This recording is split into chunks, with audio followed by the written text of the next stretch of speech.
A city with walls so strong they seemed impossible to conquer, yet God's power brought them crashing down in a way that left the world speechless.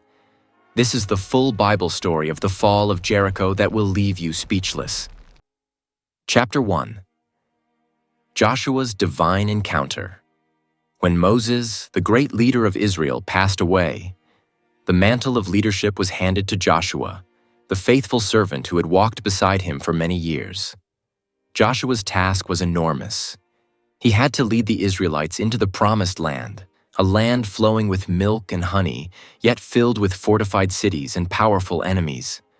One of the first and most intimidating cities they would face was Jericho, a massive fortress with walls so thick and high that it seemed impenetrable. As Joshua contemplated the challenge ahead, he found himself near Jericho, perhaps walking silently and praying to God. Suddenly, he looked up and saw a man standing before him with a drawn sword. Joshua, courageous and bold, stepped forward and asked, "Are you for us, or for our adversaries?" The man replied, "Neither, but as commander of the Lord's army, I have now come." Joshua immediately realized that this was no ordinary man.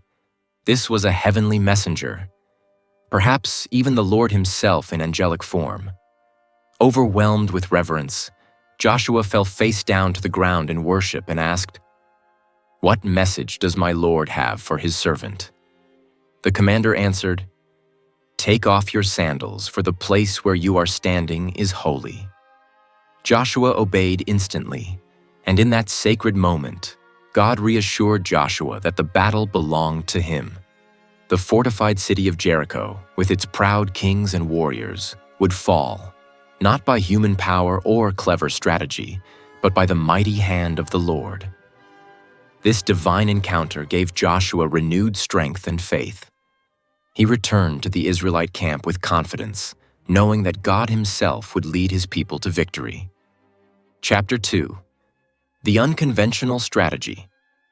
When Joshua shared God's battle plan with the Israelites, they must have been astonished.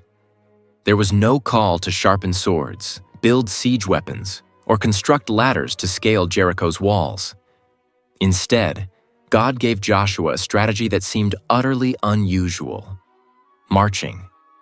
The plan was this: for 6 days, the entire army was to march around the city once per day in complete silence. Only the priests, carrying trumpets made from ram's horns, would make sound. The Ark of the Covenant, the sacred symbol of God's presence, would be carried at the center of the procession. On the 7th day, they were to march around the city 7 times. And then, at Joshua's command, the priests would blow their trumpets, the people would shout with all their might, and the walls of Jericho would collapse. Imagine the murmurs among the soldiers. This was unlike any battle plan they had ever known.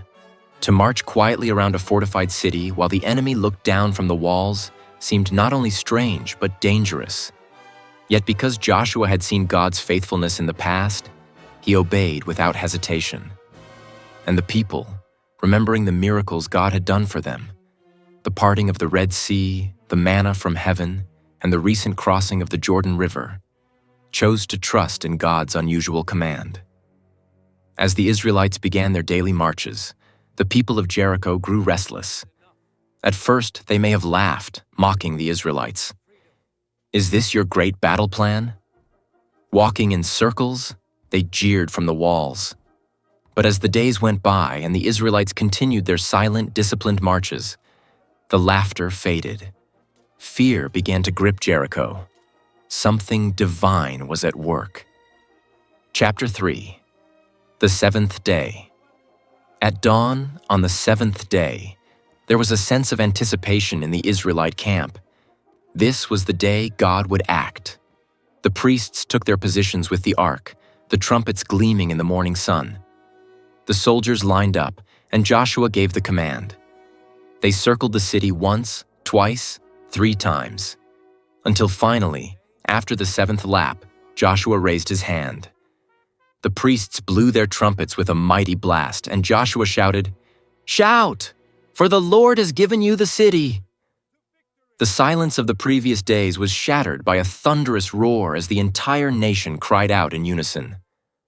At that exact moment, the impossible happened.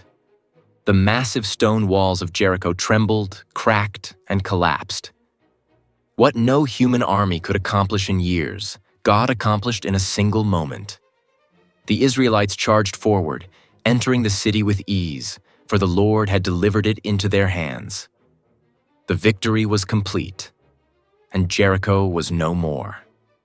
Chapter 4. Rahab's Deliverance. But amidst the chaos and destruction, one family was spared. Rahab, the woman who had once sheltered Israelite spies and declared her faith in the God of Israel, had tied a scarlet cord in her window as instructed. That cord became a symbol of her faith and obedience. Joshua commanded the two spies to rescue Rahab and her family, and they were brought out safely. Rahab's faith saved not only her life but also her household, proving that God's mercy extends to all who put their trust in Him. In time, Rahab would become part of Israel's community and even enter into the genealogy of Jesus Christ Himself. Her story became a powerful reminder that God can redeem anyone, regardless of their past. Chapter 5. Lessons from Jericho. The fall of Jericho was not merely about military conquest. It was a story of faith, obedience, and God's unmatched power. By human standards, the strategy made no sense, but the Israelites learned that victory comes not by might or human wisdom, but by trusting and obeying God's word. This miraculous victory taught generations that God's promises never fail. He is faithful to those who believe in Him, and even the mightiest walls, whether physical, emotional, or spiritual, will crumble when God fights for His people.